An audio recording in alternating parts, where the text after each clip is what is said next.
Durante minha conversão ao cristianismo, ao reconhecer a força do tripé da fé cristã, tema futuro de um vídeo, um pensamento me veio à mente. Qual denominação é a correta?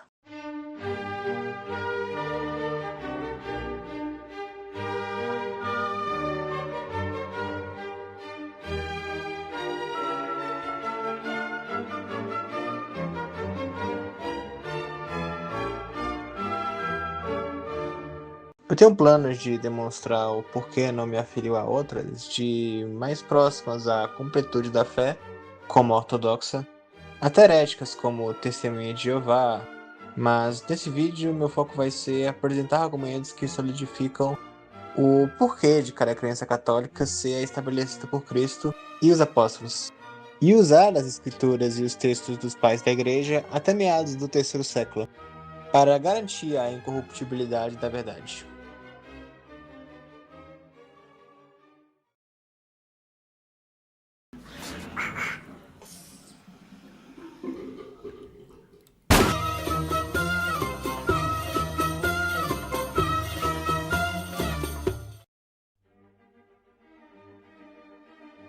O discurso rodeando Mateus 16, guiado pelo Espírito Santo, é um dos pilares da apologeta católica, sendo ele o primeiro bispo apontado a direcionar Roma, futuramente chamado de Papa.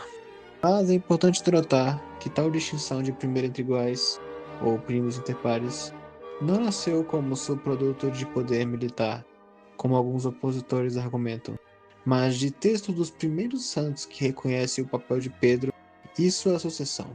Diz Ireneu de Lyon em 180 depois de Cristo, no livro Contra Heresias, a maior e mais antiga igreja conhecida por todos, fundada e organizada em Roma pelos dois apóstolos mais gloriosos, Pedro e Paulo, com a qual, porque de sua origem superior, todas as igrejas devem concordar, pois, com esta igreja, em virtude de sua autoridade preeminente, é necessário que concorde toda a igreja, isto é, os fiéis de todas as partes. A expressão Igreja Católica também já era associada ao movimento cristão no primeiro século, com figuras como Inácio de Antioquia dizendo em sua carta aos Hermeniotas, em 107, onde está Cristo Jesus e está a Igreja Católica. O termo católico, originalmente, significa universal, significando que, diferente da fé judaica, por exemplo, já não se limitava mais a um povo, e as boas novas agora estavam abertas a todas as nações. Mas rapidamente passou a ser usada para distinguir a Igreja Apostólica das seitas que também se diziam cristãs, como os gnósticos. É ilógico participar de igrejas levantadas por homens, as ditas igrejas evangélicas, sob a ideia de que onde três fiéis se reunirem ali está Deus, quando existe o perigo real de distorção teológica, onde não existe uma organização unificada desde o princípio para o corpo. A ideia das escrituras unicamente como fonte de direção cai por terra quando foi a própria tradição oral que definiu quais textos eram ou não sagrados, dependendo de doutrinas católicas para existirem em primeiro lugar. Similarmente, diz Paulo, rogo-vos, irmãos, pelo nome de nosso Senhor Jesus Cristo, que faleis todos a mesma coisa, e não haja entre vós divisões, antes sejam inteiramente unidos na mesma disposição mental e no mesmo parecer. Sobre acusações do passado da Igreja, como figuras religiosas pós-Constantino influenciadas politicamente a atos perversos como pena de morte por heresia ou as indulgências pagas, a não mais perseguição da Igreja e a aceitação popular deu espaço para o uso do bem da Igreja para o mal, por poderes que invejavam a influência comum, dando espaço para frutos podres, principalmente advindos da política, de infiltrar o meio sagrado, mas eventualmente superados pelo bem maior, associados a como uma série de abusos cometidos por membros da Igreja, e não como parte de sua doutrina oficial ou infalível. Admitidamente, o tópico de maior distinção com a atual Igreja e a patrística se refere a imagens, contextos que condenavam qualquer forma de figura que personificasse mortos ou o próprio Deus. Mas é importante ter o contexto como ponto de partida, para entender que esse comportamento só era, pois, por uma certa temeridade com a imitação dos pagãos. Com o andar dos séculos, foi-se entendendo que não havia problema de haver representações visuais que nos lembrasse dos santos que foram exemplos na terra, nunca tidos como mais que iguais que servem, e não ídolos adorados, e o próprio Deus que se fez carne, representação intrinsecamente visual, que permitiu a si mesmo. Um exemplo claro disso é no livro de Josué, onde o mesmo, com a Arca da Aliança, ornada com figuras de querubins, prostra-se em terra em adoração, e mesmo assim, nenhum há de dizer que ele estava em adoração, senão a Deus. Para entender por que os livros que hoje temos consideramos sagrados e infalíveis, dentre tantos que se dizem como tal, é importante entender que, na época dos apóstolos, o primeiro escrito foi a primeira carta aos Tessalônicos, em 50 d.C., com o último, Apocalipse, próximo de 100. Foram 20 anos após a morte de Cristo. Com a religião se espalhando rapidamente, 6 escritos que guiavam o corpo da igreja, senão pela tradição oral passada pelos apóstolos, dadas pelo próprio Cristo, com João 21 dizendo: há, porém, ainda muitas outras coisas que Jesus fez. Se cada uma das quais fosse escrita, suponho que nem ainda o mundo todo poderia conter os livros que se escrevesse. Porém, os fiéis eram guiados pelo Espírito Santo não só pelas Escrituras, mas por aqueles mesmos que coletaram tais escritos séculos depois para compor o cânon atual, nunca desprezando aquilo que não estava escrito nas cartas ou evangelhos, como exemplo. Diz João 16. Mas, quando vier aquele, o Espírito de verdade, ele vos guiará em toda a verdade, porque não falará de si mesmo, mas dirá tudo o que tiver ouvido, e vos anunciará o que há de vir. Se possivelmente tudo o que comentei não te convenceu, talvez Paulo o faça, ao dizer: então, irmãos, estai firmes e retende as tradições que vos foram ensinadas, seja por palavra ou por epístola nossa.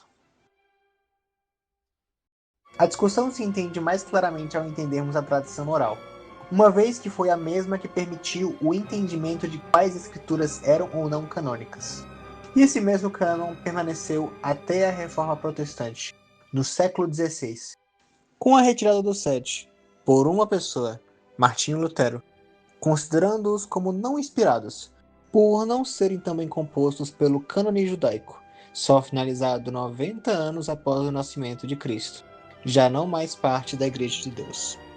Irineu de Lyon, em 180, já cita a sabedoria, por exemplo, como texto sagrado ao dizer: por isso diz a Escritura, a incorruptibilidade faz estar próximo de Deus, referindo-se ao capítulo 6, versículo 20.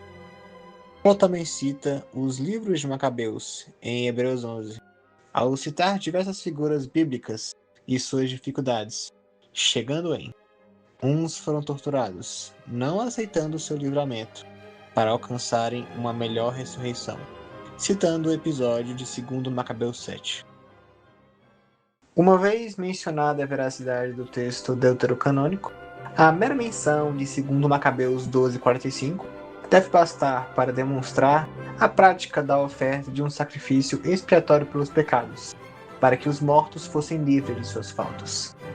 Para os que ainda não creem em sua veracidade, basta o Novo Testamento, com o comentário de Jesus sobre a entrega ao juiz para a prisão, não solto senão pagando cada centavo que deve, e mais infamemente, 1 Coríntios 3, sobre a obra de cada um, sendo provados pelo fogo, mas ainda salvos.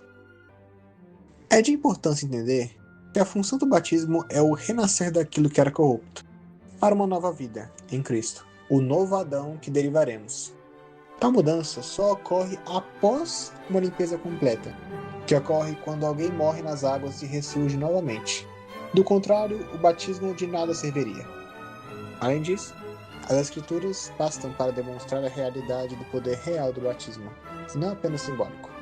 Versículos como João 3, Atos 2 e 22, e 1 Pedro 3, principalmente, não deixam outra alternativa. Puxando no mesmo gancho, uma das grandes desavenças evangélicas rodeia o batismo infantil, que, servindo como remédio espiritual dado para todos, limpa qualquer alma de seu estado natural de pecado original. Assim como qualquer remédio, não precisamos da intenção da criança, uma vez que sua eficácia está no ato em si, e não na sua cooperação, que se confirma com o sacramento do crisma. Comenta Hipólito de Roma em 215 d.C., em Tradição Apostólica sobre Batismo Infantil. Batize primeiro as crianças, e se elas podem falar por si mesmas, que o façam. Caso contrário, que seus pais ou outros parentes falem por elas. Nenhuma outra doutrina é mais facilmente provável. Pelas palavras do Nosso Senhor em João 6. Na verdade vos digo que, se não comerdes a carne do Filho do Homem e não beberdes o seu sangue, não terei vida em vós mesmos. Porque a minha carne verdadeiramente é comida e o meu sangue verdadeiramente é bebida. Pois disseram, duro é esse discurso, quem o pode ouvir? Desde então, muitos dos seus discípulos tornaram para trás e já não andavam mais com ele. Comportamento estranho se realmente Jesus queria deixar claro que era simplesmente simbólico. Paulo também diz em 1 Coríntios 11: qualquer que comer este pão ou beber o cálice do Senhor indignamente será culpado do corpo e do sangue do Senhor. A patrística é ainda mais clara. Inácio de Antioquia, em 107, na carta aos Herminenses, diz: eles se abstêm da Eucaristia, porque não confessam que a Eucaristia é a carne de nosso Senhor Jesus Cristo. Ou Justino Martir, em 155, em Primeira Apologia: este alimento chama-se Eucaristia. Não recebemos como pão comum, ou bebida comum, mas como Jesus Cristo encarnado. E ainda Irineu de Lyon, 180, em Contra Heresias: o pão que recebe a invocação de Deus já não é pão comum, mas Eucaristia, composta de duas realidades, terrena e celeste. Além da tradição oral, muitos dos sacramentos são pautados na própria Bíblia, com Tiago 5 dizendo: confessai as vossas culpas uns aos outros, e orais um pelos outros para que sareis. A oração do justo pode muito em seus efeitos, demonstrando a capacidade de representante de Cristo perdoarem pecados por nós, reforçado pela fala do Nosso Senhor em João 6. Aqueles a quem perdoardes os pecados lhes são perdoados, e aqueles a quem os retiverdes lhes são retidos. Também em Tiago 5. Está alguém entre vós doente? Chame os presbíteros da igreja, e orem sobre ele, ungindo-o com azeite em nome do Senhor. Sendo guiados pelo Espírito Santo para resolver doutrinas pouco esclarecidas, descrito em Mateus 10, mesmo em Atos temos momentos como no capítulo 15, discussões sobre circuncisão e a lei. É então eleito homens para reunião e encerramento de qualquer desvio da verdade, exatamente como visto nos concílios ecumênicos.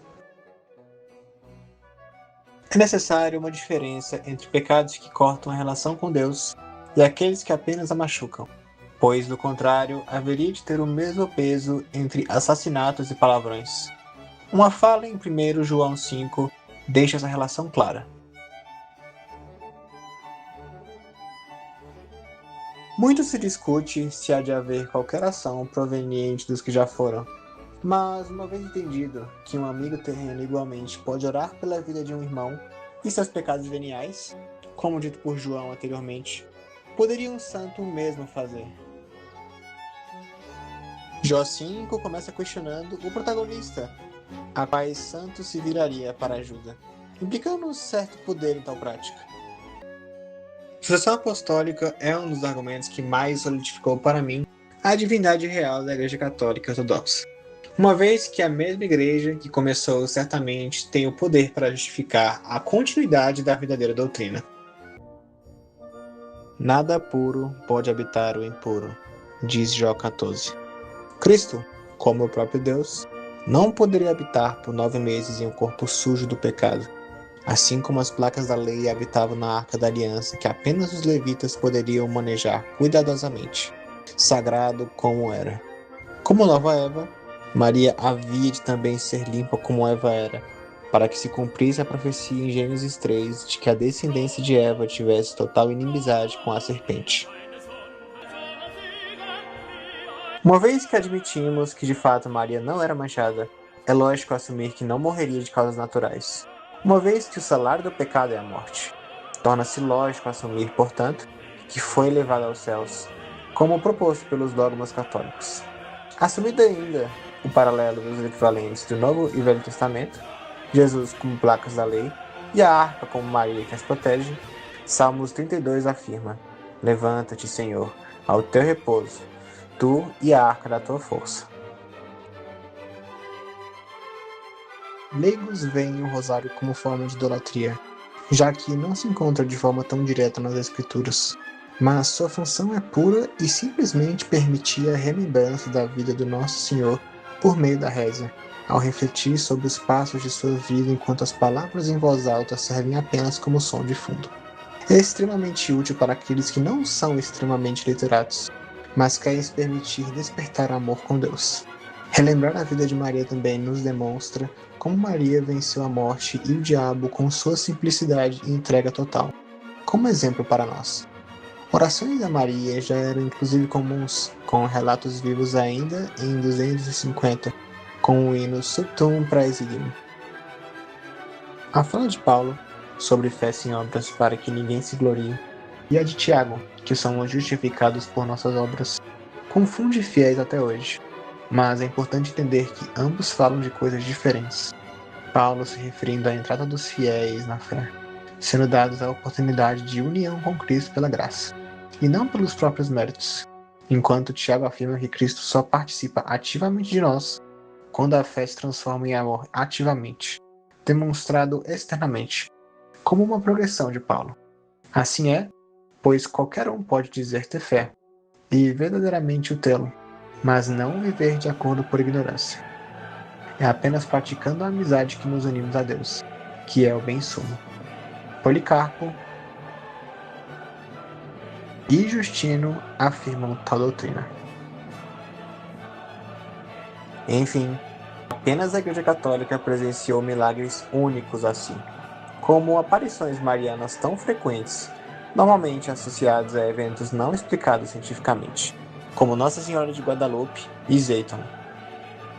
Mais marcadamente, porém, os milagres eucarísticos, principalmente observados em Lanciano e Legnica, comprovados pela ciência como mistérios, demonstram o pão eucarístico transformando-se em carne humana, sempre consistentemente nesses milagres, pedaço de coração, analisados como tirado de alguém em vida com altos níveis de glóbulos brancos, indicando que a pessoa em questão estava em alta agonia no momento. Eles todos também, coincidentemente, possuem sangue AB positivo, mesmo sangue encontrado na Sudário de Turim, lençol de linho com a imagem de uma figura especialmente similar às características encontradas em Cristo, como o local das marcas extremamente coincidente e a existência de imagem negativa altamente improvável de forjar na Idade Média, como sugerido por descrentes.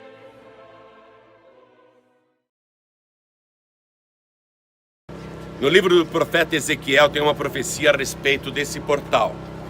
Então me fez voltar para o caminho da porta do santuário exterior que olha para o oriente, a qual estava fechada.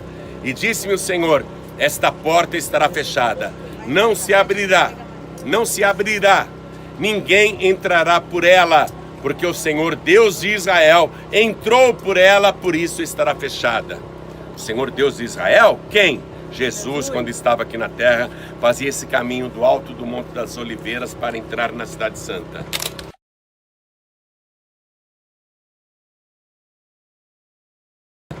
E essa profecia se cumpriu. A porta está fechada. Somente será aberta quando Jesus Cristo voltar.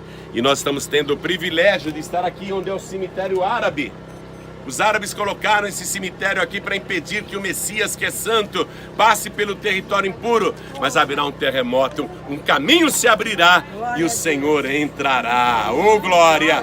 Deus abençoe, Brasil!